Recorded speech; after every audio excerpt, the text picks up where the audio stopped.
Тлеп ага. У моей покойной мамы был младший братишка Тлеп. Этот дядя был долгожданным ребенком, поэтому, когда красивый мальчик рос не по годам, развитым и активным, всех очень сильно радовало. Однажды в 5-летнем возрасте Тлеп играл на сложенных бревнах. Они внезапно покатились, и ребенок остался под ними. Результат – перелом позвоночника. Мой дед Джусуп тогда в полной мере воспользовался возможностями тогдашней медицины второй половины 50-х годов прошлого века. Со слов деда, у него от нескольких жен, по обычным в те времена причинам, умерли более 2 десятков его детей. Но в этот раз все же случилось чудо, и через несколько лет упорных лечений общий любимец встал на ноги. Вспоминает эпизод, когда в перерывах между лечениями еще маленький Тлеп приехал домой на побывку и узнал о смерти его родного дяди Каира, то он с трудом забрался на стул и достал из-за зеркала спрятанную им ранее крупную денежную купюру. Оказывается, покойный дядя дал ему ее. Тлеп смотрел на купюру и плакал навзрыд. В один из дней, когда Тлеп был уже подростком, в их гостеприимный дом приехал из Караблака старинный друг деда, известный в округе религиозный ученый Кабден Молла. Отпустив машину, почтенный аксакал, сидя в доме, ждал нашего деда.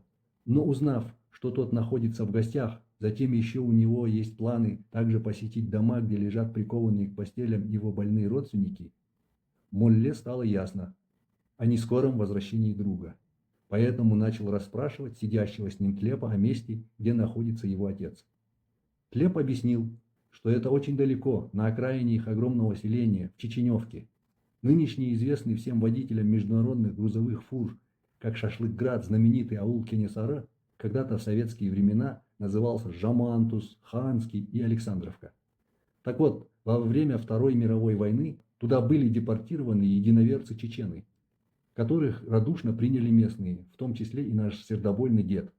После войны все чечены уехали, но прямо под горой, над крутым обрывом у речки, осталось их кладбище. До сих пор эта окраина называется Чеченевка. Тлеп, переживая за старого Кабден-Муллу, которому придется с тростью долго идти под палящим солнцем, искренне по-детски предложил подвезти его на велосипеде. Весьма почтенный, всеми уважаемый, истинно верующий старик с длинной белой бородой был весьма скромным человеком худощавого телосложения. Поэтому многочисленные жители аула были тогда шокированы картиной, увидев Тлепа, везущего на заднем багажнике своего велосипеда, улыбающегося, почтенного старца в чалме и чапане. Видимо, правда, что мужчины в любом возрасте могут быть детьми. Мой бедный дядя Тлеп, не женившись, не родив детей, оставив после себя скорбящих старых родителей и близких, самовольно покинул этот мир в неполные 26 лет. Этот рассказ я написал в 2016 году. Мне еще есть что сказать. Пожалуйста, подписывайтесь на мой канал.